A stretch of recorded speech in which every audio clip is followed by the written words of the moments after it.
কৃষ্ণ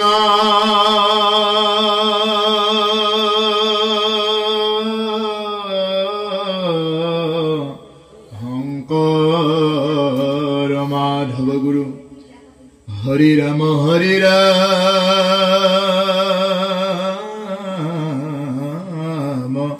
ৰাম ৰাম কৃষ্ণ শংকৰ মাধৱ গুৰু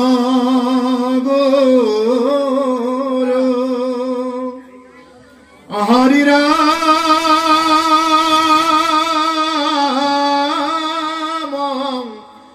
ৰাম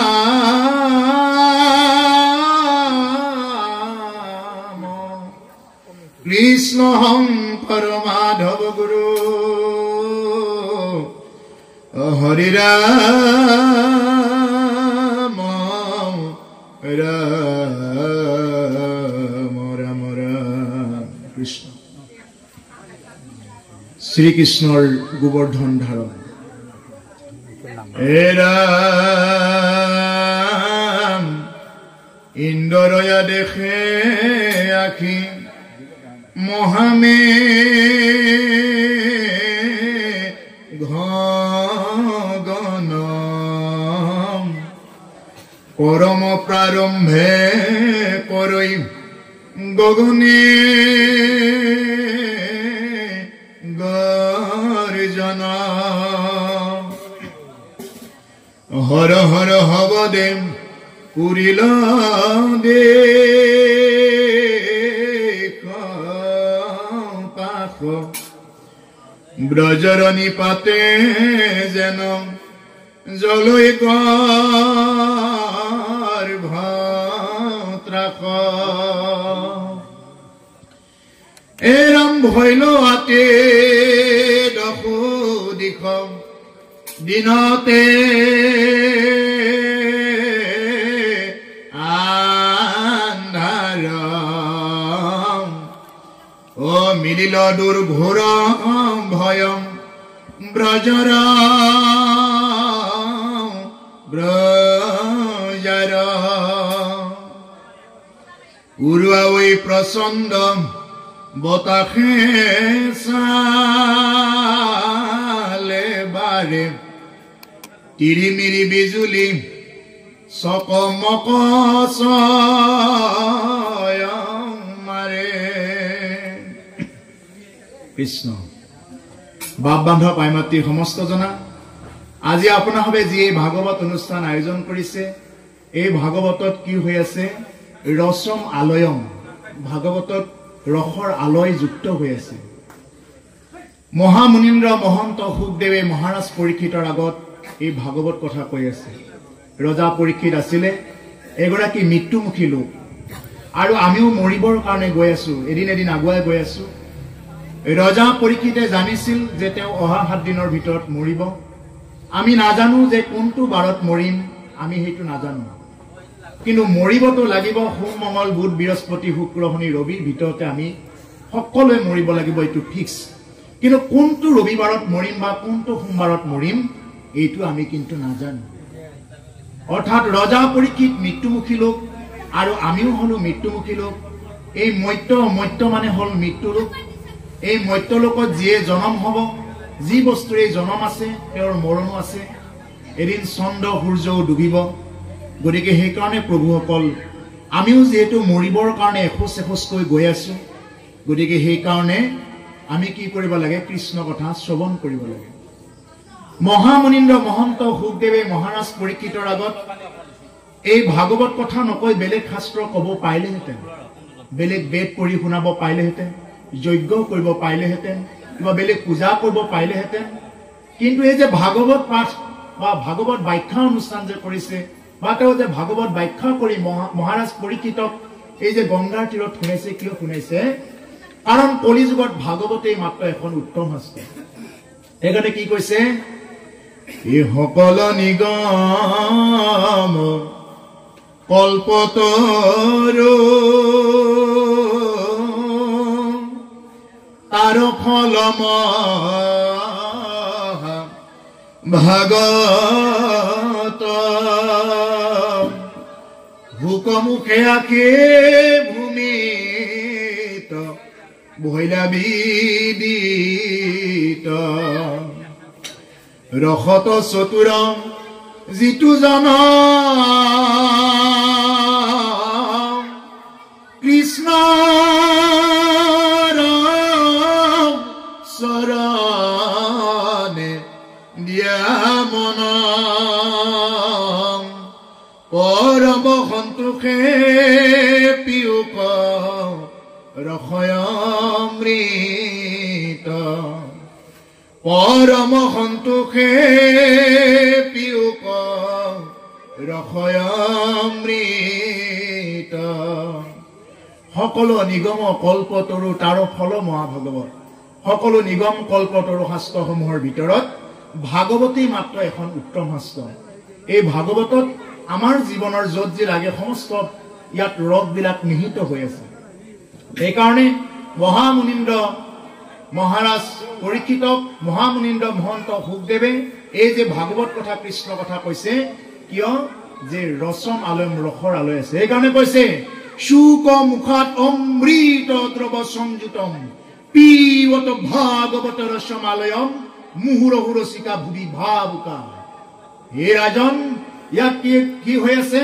যে সমস্ত ৰসৰ আলয় নিহিত হৈ আছে সেইকাৰণে ভাবুক হৈ পান কৰা ভগৱন্ত পুৰুষৰ ওচৰত ভক্তি ৰাখি হৃদয়ত তেওঁৰ চৰণ দুখানি ৰাখি ভাবুক হৈ পান কৰা এইকাৰণে আগৰ আতা পুৰুষসকলে কৈছিল বাপা ভাবে ভক্তি বুলি কৈছিলে ভাবেন লভতে জ্ঞানম ভাবেন লভতে সৰ্বম ভাৱতে জ্ঞানৰ প্ৰতিষ্ঠা আৰু ভাৱতে সকলো প্ৰতিষ্ঠা হয় ইমান যদি ভাগৱত ব্যাখ্যা হোৱাৰ পিছত যদি আমি ভাবিবই নোৱাৰো তেতিয়াহ'লে একো নহয় কিন্তু আপোনা হবে আজিৰ যি অনুষ্ঠান আয়োজন কৰিছে আপোনা হবক কৈছে ৰসত চতুৰ যিটো জন কৃষ্ণৰ চৰণে দিয়া মন আপোনা হব দৰে ৰসত চতুৰ লোকসকলে ঈশ্বৰ কৃষ্ণৰ অভয় চৰণ দুখানি হৃদয়ত ঠাই দি কি কৰক পৰম সন্তোষে পিয়ুক ৰস অমৃত ভাগৱত আগতে ফল হৈ আছিল প্ৰভুসকল ফলৰ পৰা মহামুনীন্দ্ৰ মহন্ত শুকদেৱে নিজ মুখে ব্যক্ত কৰাৰ লগে লগে ভাগৱত ফলৰ পৰা ৰস হৈ গ'ল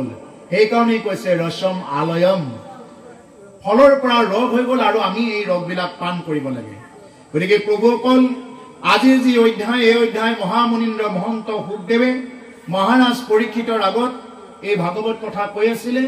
ৰজা পৰীক্ষিত যেনেকুৱা মৃত্যুমুখী লোক আমিও সেই মৃত্যুমুখী লোক এইটো আমি ভাগৱত শুনাৰ আগতে আমি জানি ল'ব লাগে আৰু এটা কথা জানি ল'ব লাগে ভাগৱত শুনিব আহি আমি এনেই যিকোনো কথা ক'ব নালাগে যিকোনো বেয়া চিন্তা কৰিব নালাগে ইয়াৰ মাজত যিকোনো বস্তু খাব নালাগে যদি এইবিলাক কৰা যায় এইবিলাক মানে সাৱধান সাৱধান বুলি সেইকাৰণে ভাগৱতে কৈ থাকে সাৱধান ক'ত লিখা থাকে কাৰেণ্টৰ ট্ৰেন্সমিটাৰত সাৱধান ডেঞ্জাৰ খাতৰা ইয়াত যদি কোনোবাই জানে হওক নাজানে হওক যদি কোনোবাই লাৰি দিয়ে তেতিয়াহ'লে জ্বলিব পুৰিব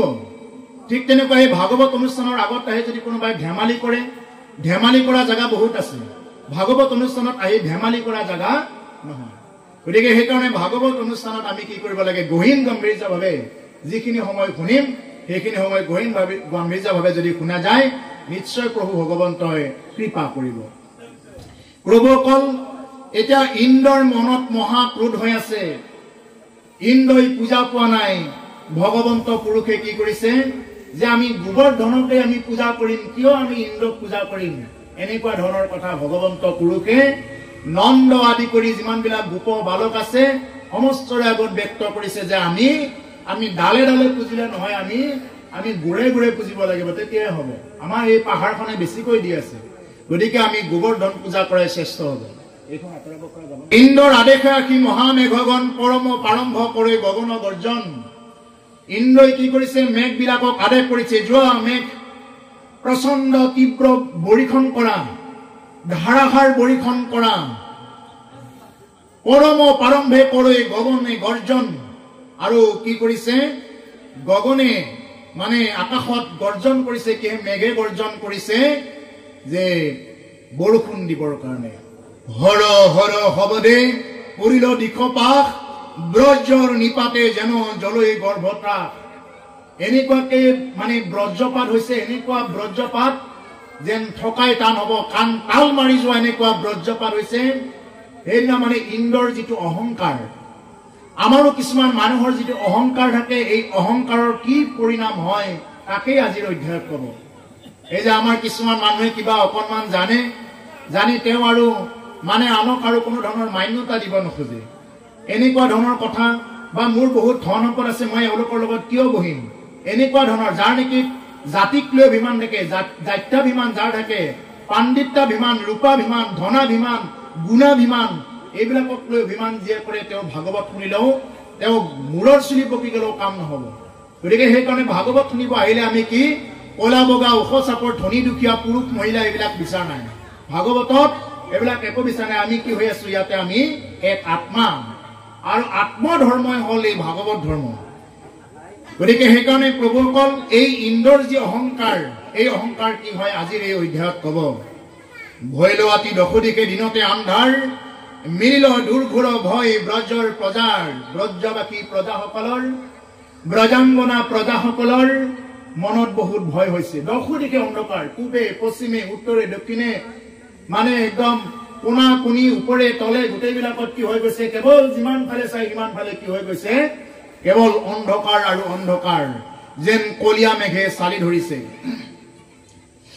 উৰুৱা হৈ প্ৰচণ্ড বতাহে চালে বেৰে, তিৰিমিৰি বিজুলী চমকৈ বাৰে বাৰে, আৰু প্ৰচণ্ড বতাহে চাল বেৰাবিলাক উৰুৱাই দিছে আৰু বিজুলীবিলাক কেৱল তিৰিমিৰি মাৰিছে। ক'ত হৈছে এই ঘটনাটো? ব্ৰজধামত হৈছে এই ঘটনাটো। ও আকাশত সোমাই মেঘ বায়ুৰ আস্ফাল, ও গৰ্জনিত মাতি লৰৈ কৰ্ণে হানৈ তালম, এৰা মাকৰ নহব দে বৰি ক্ষয় জল ধাৰে, হিলা বৃষ্টি কৰৈ হৰৈ চেতন হবাৰে। আকাশত সোমাই মেঘ বায়ুৰ আস্ফাল, এনেকুৱা মানে মেঘ বায়ুৰ এনেকুৱা আস্ফালন, এনেকুৱা তোলপাৰ লাগিছে আকাশৰ পৰা। গৰ্জনিত মাটি লৰৈ কৰ্ণে হানৈ তাল, এনেকুৱা গৰ্জন মাৰিছে, মাটিবিলাক কঁপি গৈছে এটা এটা গাজনিত, আৰু কাণত কেৱল তাল মৰা শব্দ হৈছে। ইমানেই ইন্দ্ৰই এনেকুৱা ক্ৰোধ কৰিছে, আৰু ইন্দ্ৰৰ ক্ৰোধৰ ফলস্বৰূপে কি হৈছে, ব্ৰজাংগনা প্ৰজাসকলে এইবিলাক ভোগ কৰিব লগাত পৰিছে। আকৰ্ণ শবদে বৰিষৈ জলধাৰে, শিলাবৃষ্টি কৰৈ হৰৈ চেতন হবাৰে,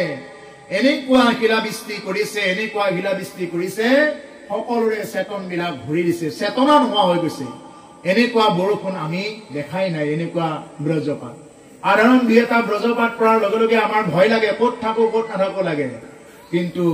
যেতিয়া নেকি ইন্দ্ৰই যেতিয়া ব্ৰজপাত পেলাইছিলে তেতিয়া এইবিলাক মানে ব্ৰজধামত ঘটনা হৈ আছিলে।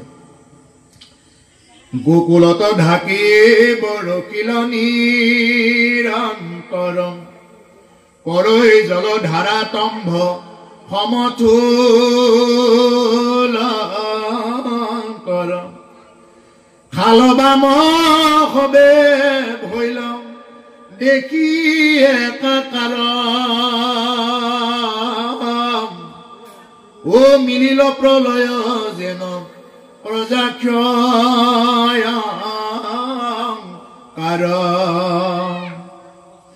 গোকুলত ঢাকি বৰশিল নিৰন্তৰ, গোকুলত একদম এনেকুৱা বৰষুণ দিছে যেন থাকিব নোৱাৰা অৱস্থা, বুঢ়াই দিছে কেউপিনে। কৰৈ জলধাৰা তম্ব সমথুলন্তৰ, জলধাৰা এনেকুৱাকৈ আহিছে, একদম তীব্ৰ বেগত আহিছে, থুলন্তৰ। খাল বাম হবে ভৈল দেখি একাকাৰ, কি খাল ক'ত বাম এইবিলাক একো চিনিয়ে নোপোৱা হৈ গ'ল, সকলোবিলাক কি হৈ গ'ল, পানীৰে একাকাৰ হৈ গ'ল। মিলিল প্ৰলয় যেন প্ৰজা ক্ষয়ংকাৰ, আৰু যেন প্ৰলয়ৰ সৃষ্টি হ'ল, এনেকুৱা ধৰণৰ ঘটনা ব্ৰজাংগনা প্ৰজাসকলে দেখিব পাইছে। উহিলা হম্পা বৃষ্টি বৰম বায়ুৰ আন্দোলন, নমনীয় দিখন শুনিয় মাত বোল, পৰম বেবল ভাব ভৈল বৎস ধেনু ও পিৰিলে কহিতে তৰ তৰি কাম কৈতনো শিলা বৃষ্টি এনেকুৱা কৈ দিছে ব্ৰজবাসী প্ৰজাসকলৰ ঠাণ্ডা লাগি গ'ল তেতিয়া যেনেদৰে যোৱাকালিৰ পৰা আমাৰ বেছিকৈ ঠাণ্ডা লগা আৰম্ভ কৰিছে হয়নে ঠাণ্ডা নমাই দিলে ঠিক তেনেকুৱা যেতিয়া নেকি ইন্দ্ৰই যেতিয়া ক্ৰোধ কৰি যেতিয়া শিলা বৰ্ষণ কৰিছিলে মানে বিভিন্ন প্ৰকাৰে তেনেকৈ প্ৰজাবিলাকক মানে অত্যাচাৰ কৰিছিলে ইন্দ্ৰই তেতিয়া প্ৰজাবিলাকৰ মানে বহুত ঠাণ্ডা লাগিছিল কৈছে পৰম বিগল ভাৱ ভৈল বৎস ধেনু পিলে কহিতে তৰতৰি কাম কৈতনো আনকি ধেনু গৰু গাই গৰু বিলাকো কি কৰিছে ঠাণ্ডাত কপি আছে তেওঁলোকে এনেকুৱা হৈছে সব জীৱকুলৰে ঠাণ্ডা লাগি গৈছে ও হিলা বৃষ্টি পৰৈ চিন্দৈ হাৰমুৰাও ঘাৰম পেটৰ তলত ডামুৰি কৰ আৰম চকু জপাই নমাই মাথ কম্পিত স্বভাৱে ও মাধৱৰ সমীপক ধেনু হব ধাৱে শিলা বৃষ্টি পৰৈ চিন্দৈ হাড়মূৰ ঘাৰ এনেকুৱা শিল পেলাইছে যেন কিছুমান জীৱবিলাকৰ হাড়া মূৰা ছিঙি গৈছে তাতে এনেকুৱাই আমাৰ এবাৰ যে ডাঙৰ ডাঙৰ শিল বিলাক যে দিছিলে ডাঙৰ ডাঙৰ শিল দিওঁতে বিভিন্ন পক্ষী কুল তেনেকুৱা হৈছিলে বাহৰ পৰা হৰি হৰি পৰিছিলে কিছুমান মৰি আছিলে ঠিক তেনেকুৱা হৈছে ইন্দ্ৰইটো আৰু বেছি দিছে তেতিয়া জীৱকুলৰ অতি ক্ষতি হৈছে চক্ষু জপাই নমাই মাথ কম্পিত স্বভাৱে মাধৱৰ সমীপক ধেনু হব ধাৱে আৰু চকু জপাই ধেনু বিলাকে কি কৰিছে মাধৱৰ ওচৰত গৈছে কেৱল কৃষ্ণহে ৰক্ষা কৰিব পাৰিব এই সময়ত আৰু আন কোনো ৰক্ষা কৰোতা নাই কোনে বুজি পাইছিলে তাৰে ধেনু পোৱালি হোৱা গাই গৰু বিলাকে এইবিলাক কথা বুজি পাইছিলে ভগৱন্ত পুৰুষ ছাৰা বিপদৰ সময়ত আৰু উদ্ধাৰকৰ্তা আৰু কোনো নাই এইটো আন জীৱকুলেও বুজি পায় কিন্তু আমাৰ মানুহে বুজি নাপায় মানুহে ঈশ্বৰৰ ওচৰত শৰণাপন্ন হবৰ কাৰণে টান পায় শৰণ লবৰ কাৰণে টান পায় কিন্তু পক্ষীকুলে জীৱকুলে সমস্তখিনি জানে যে কাৰ নিয়ন্ত্ৰণত এইবিলাক চলি আছে সেইকাৰণে তেওঁলোকে নিয়ম মানি সন্ধিয়া হোৱাৰ লগে লগে বাহলৈ যায় আকৌ ৰাতিপুৱা হোৱাৰ লগে লগে সিহঁতে আকৌ ওলাই ঠিক তেনেকুৱা তেওঁলোকে নিয়মত চলি আছে উপায়া গোপ গোপী হিলা বিস্তীৰ সন্ধান হিতে বাতে আতি তনু তৰতৰি মন এৰা মিলিল প্ৰলয় বুলি ভয় লয় চেতন ও লৈল কাষে আঁকি হবে কৃষ্ণতে ৰণ পায়া গোপ গোপী শিলা বৃষ্টিৰ সন্ধান সেই গোপ গোপীসকলেও শিলা বৃষ্টিৰ সন্ধান পায় হিতে বাতে আতি তনু তৰতৰি মান হিতত কপি কপি কি কৰিছে মিলিল প্ৰলয় বুলি ভৈল অচেতন তেওঁলোকেও জানিছে যে এইটো প্ৰলয় হৈছে তেওঁলোক কোনোবাটো অচেতন হৈ গৈছে লৈল ত্ৰাসে আঁকি হবে কৃষ্ণতে শৰণ আৰু সকলোৱে ত্ৰাহিমাম ত্ৰাহিমাম এই বুলি কেৱল কৃষ্ণৰ ওচৰতে আহি শৰণ লৈছে শৰণ মানে কি বস্তু আমি সকলো তেওঁৰ ওচৰত এৰি দিয়া সাৰেণ্ডাৰ কৰা এক অৰ্থত ক'ব গ'লে এইটো সাৰেণ্ডাৰ কৰা যেনেকুৱাকৈ এজন উগ্ৰপন্থীক যদি ধৰে আমাৰ আৰ্মি মিলিটাৰীয়ে যদি এজন উগ্ৰপন্থীক ধৰে কি কৰিব সাৰেণ্ডাৰ কৰিব লাগিলে দুই হাত তুলি সাৰেণ্ডাৰ কৰিব লাগিব সেইকাৰণে আজিও বৃন্দাবনত যদি যিসকল যায় তেওঁলোকে দেখিছে যে দুই হাত তুলি কিছুমানে কয় ৰাধে ৰাধে হৰে কৃষ্ণ বুলি ক'ব তাৰমানে কি সাৰেণ্ডাৰ মোৰ আৰু একো নাই সব সাৰেণ্ডাৰ তোমাৰ ওচৰত আৰু মুঠা মাৰি ধৰি সেইকাৰণে কিবা নকৰে সেৱা নকৰে এক নাই হাত জোৰ কৰক প্ৰভু তোমাৰ বাহিৰে আৰু কোনো নাই নহলে ৰাধে ৰাধে সাৰেণ্ডাৰ কৃষ্ণ সাৰেণ্ডাৰ তাৰমানে ক'ব ঈশ্বৰৰ ওচৰত সমৰ্পণ ভাৱটো এই হ'ল শৰণ শৰণ মানে হ'ল সশৰীৰত ৰমণ কৰা ন শব্দে আনন্দ আমাৰ এইটো হ'ল সশৰীৰ প্ৰভু এই দেহাটোৰ কিবা মূল্য আছে নেকি এই দেহাটোৰ মূল্য নাই জুবিন গাৰ্গে কি কৈছে ঐ দেহাৰ মূল্য নাই পোড়া দিলে হইবে ছাই প্রাণবায়ু সারিয়া যাইবে নদীর কোলে হইবে বাসর অন্তিম কালে নদীর কোলে হইবে বাসর অন্তিম কালে হে মন মোর সোনা তুমি কি আর জানো না সঙ্গে তো কাউ যাবে না সময় থাকিতে কেন গুরু ভজিল না জুবিন গাৰ্গে গাইছে আজি যি আপোনা হবে এই মহান শিল্পী গৰাকীৰ যে নেকি আপোনা হবে বেদী নিৰ্মাণ কৰি ৰাখিছে তেওঁৰ প্ৰতি শ্ৰদ্ধা জনাই মই এই গীতটো গাইছো এও গাই থৈ কৈছে যে এই দেহাৰ মূল্য নাই কি মূল্য আছে এই দেহা কোনোবাই ভাবে নেকি এই দেহাটোৰ যে কিবা মূল্য আছে বুলি এই দেহাটোৰ একো মূল্য নাই পোড়া দিলে হইবে চাই পুৰি দিয়াৰ লগে লগে এইটো কি হৈ যাব চাই হৈ যাব প্ৰাণবায়ু সাৰিয়া যাইবে যেতিয়া প্ৰাণৰ বায়ু এৰি যাব এইটো কোচ ৰাজবংশী গীত নদীৰ কোলে হইবে বাসৰ অন্তিম কালে যেতিয়া কি হ'ব যেতিয়া আমাৰ পৰা ঈশ্বৰপুৰুষ আঁতৰি যাব জীৱাত্মা আঁতৰি যাব নদীৰ কোলে হইবে বাসৰ নদীৰ কোলাতহে আমাৰ বাহ হ'ব অন্তিম কালত সেইকাৰণে এই দেহাটো তোৰ মোৰ কৰি লাভ নাই এই দেহাটো কেৱল মানে কেৱল ইয়াতে এটা মানে এটা সজাহে এইটো সেইকাৰণে শৰীৰত ৰমণ কৰা আমাৰ এই শৰীৰটোত ৰাম নামে যেতিয়া ৰমণ কৰিব ন শব্দে আনন্দ ৰাম নাম লৈ আমি আনন্দ পাব লাগিব প্ৰভুৰ আমি যদি ৰাম নাম লৈ যদি আনন্দই নাপাওঁ তেতিয়াহ'লে কি হ'ব আমি ৰাম নাম লৈ যদি আনন্দ পাব পাৰো তেতিয়াহ'লে শৰণে কাম কৰিব শৰণ এনেকুৱা নহয় যে ৰাইজক দেখুৱাবৰ কাৰণে মই শৰণ ললো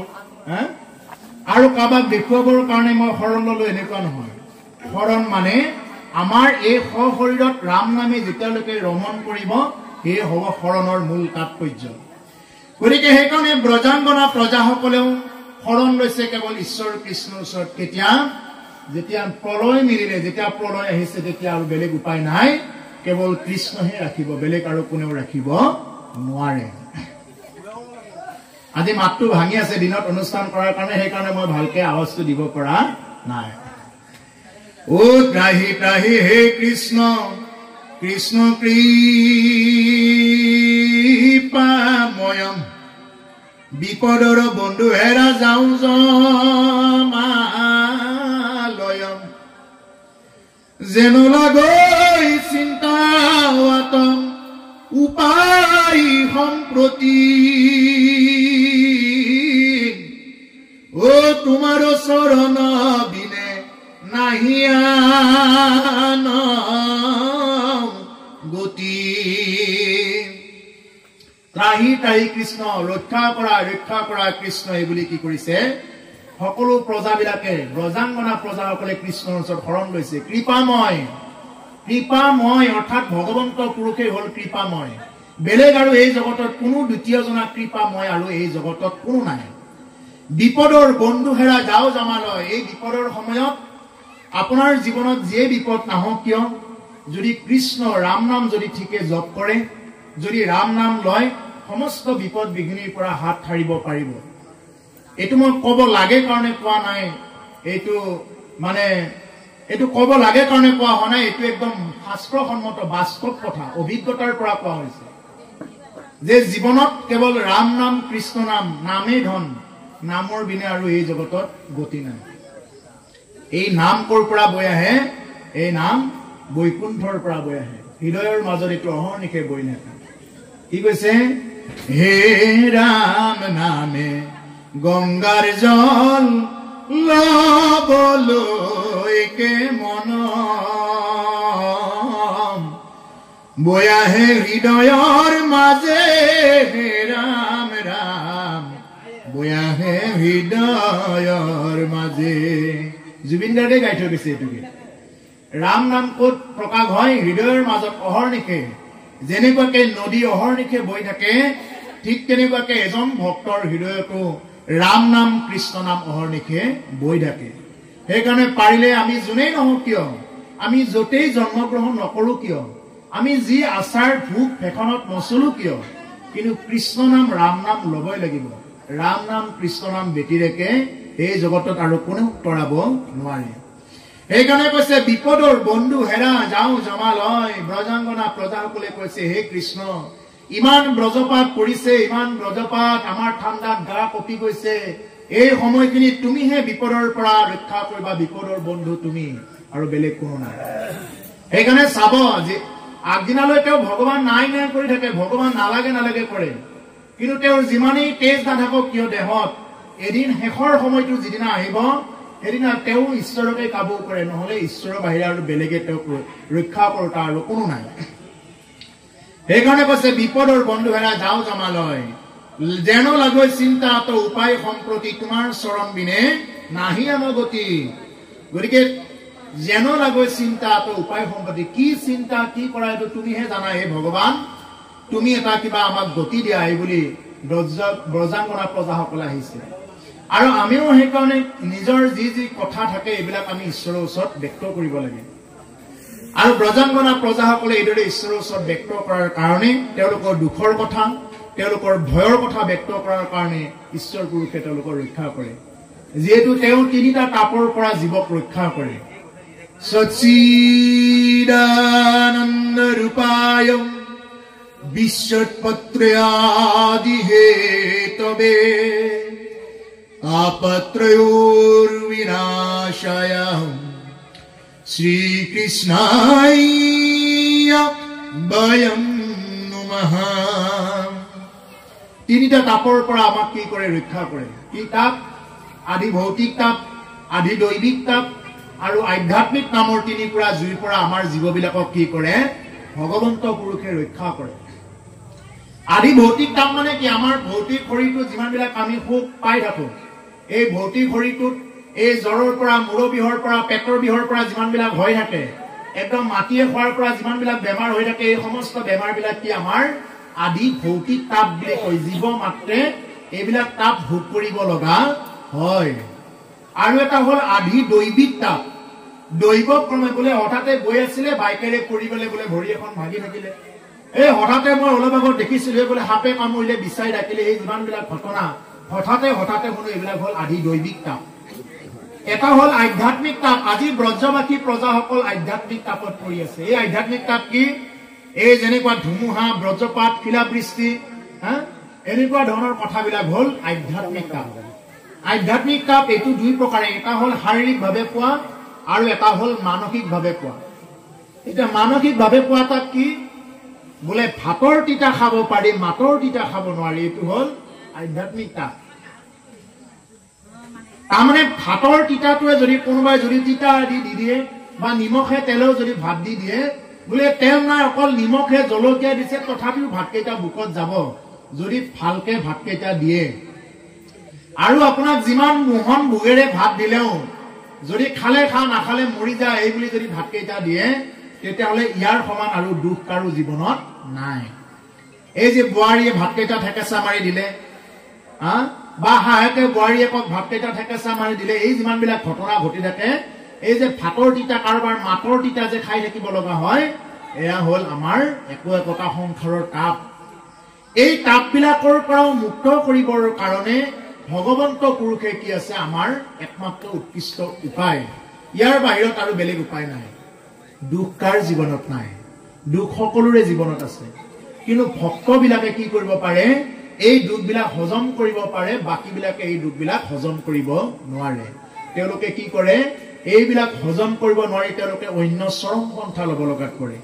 সেইকাৰণে দুখ কাৰ জীৱনত নাই দুখ সকলোৰে জীৱনত আছে কিন্তু ভকতে দুখবিলাক হজম কৰিব পাৰে যিমান দুখ আহিলেও কি কৰিব পাৰে সেই দুখবিলাক জীৱনত প্ৰত্যাহ্বান জনাব পাৰে সেইকাৰণে প্ৰভুসকল জুবিন গাৰ্গে কি কৈছে ও জীবন পথত আছে ঘাট প্ৰতিঘাত নিখাৰ শেষত আছে প্ৰভা মৰিচিকা খেদি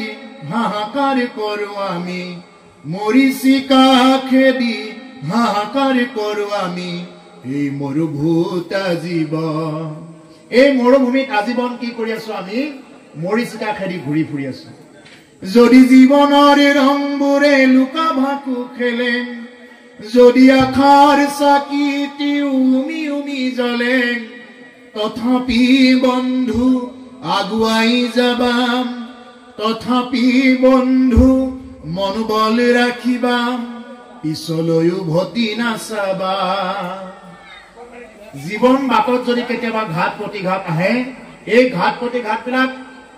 মানে নিজে মানে ল'ব লাগিব এইবিলাক মানে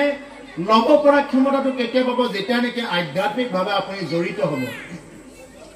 আধ্যাত্মিকভাৱে যদি জড়িত নহয় তেওঁ কেতিয়াও এইবিলাক জীৱনৰ দুখ সংকটবিলাক তেওঁৰ জীৱনত ল'ব নোৱাৰে হজম কৰিব নোৱাৰে এইকাৰণে জীৱন পথত আছে ঘাট প্ৰতিঘাত নিশাৰ শেষত আছে প্ৰভাত এটা নিশা হৈ আছে এটা লাইট কেইটা জ্বলি আছে এদিন এনেকুৱা সময় আহিব কিছু ঘণ্টাৰ পিছত এনেকুৱা এটা সময় আহিব বোলে আমাৰ লাইটৰ দৰকাৰ নাই তেতিয়া লাইটবিলাক নমাই থৈ দিব লগা হ'ব মানে যেতিয়া দিন হ'ব অৰ্থাৎ এতিয়া কাৰোবাৰ জীৱনত যদি দুখ হৈ আছে কিবাকে চলি থাকক এদিন সুখ আহিব আৰু কোনোবা যদি সুখীয়া হৈ আছে ইমান ভাবি নলব যে মোৰ জীৱনত কোনো দিন দুখেই নহব বুলি ভাবি নলব সেইকাৰণে সুখটো ইমান আনন্দ কৰিব নালাগে আৰু দুখটো ইমান ভাগি পৰিব নালাগে জীৱন পথত ঘাট প্ৰতিঘাত আছে এই সমস্ত ঘাট প্ৰতিঘাতক আমি আকোৱালি ল'ব লাগে এই হ'ল মনুষ্য জীৱনৰ প্ৰথম কথা সেইকাৰণে এইবিলাক লগৰ কাৰণে মূল বস্তুটোৱে হ'ল আজি কৈছে যে কৃষ্ণতে শৰণ কেৱল কৃষ্ণৰ ওচৰত শৰণ লোৱা ও ত্ৰাহি ত্ৰাহি হে কৃষ্ণ কৃষ্ণ কৃপাময় বিপদৰ বন্ধু হেৰা যাওঁ জমালয় ও যেন লাগৈ চিন্তাত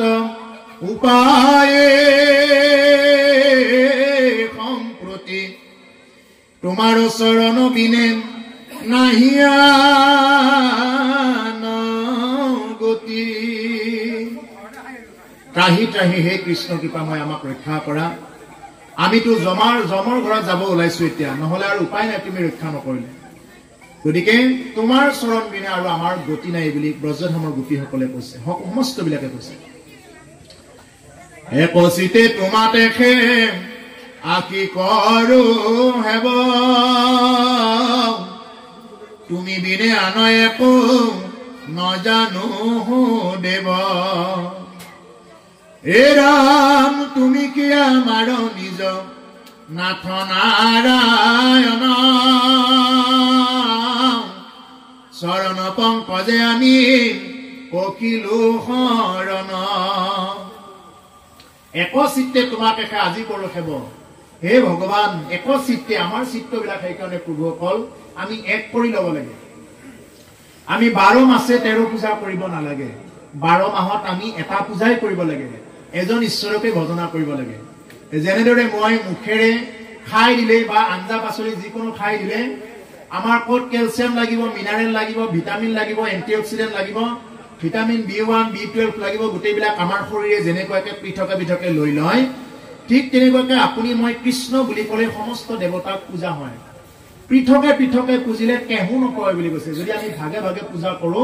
এটাইও নাপায় কিন্তু কৃষ্ণ বুলি ক'লে আমি কোনো দেৱতাক অবমাননা কৰা নগজায় কৃষ্ণ বুলি ক'লে সমস্ত দেৱ দেৱতা দেৱীকে কোৱা হয় যেনেদৰে আমি ভাত কেইটা খাই দিলে আমাৰ নখৰ পৰা মূৰৰ চুলিৰ পৰা সমস্ত অংগ পতংগই পায় ঠিক তেনেকুৱা কৃষ্ণ বুলি ক'লে সমস্তকে পূজা হয় সেইকাৰণে পৃথকে পৃথকে কৰিব নালাগে আজি ব্ৰজধামৰ যিমান বিলাক গোপ গোপী আছে সমস্ত বিলাকে কি কৰিছে একচিত্ত হৈ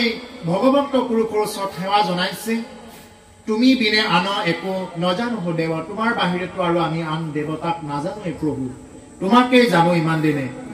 তুমি কি আমাৰ নিজ নাথ নাৰায়ণ তুমি আমাৰ নিজ নাথ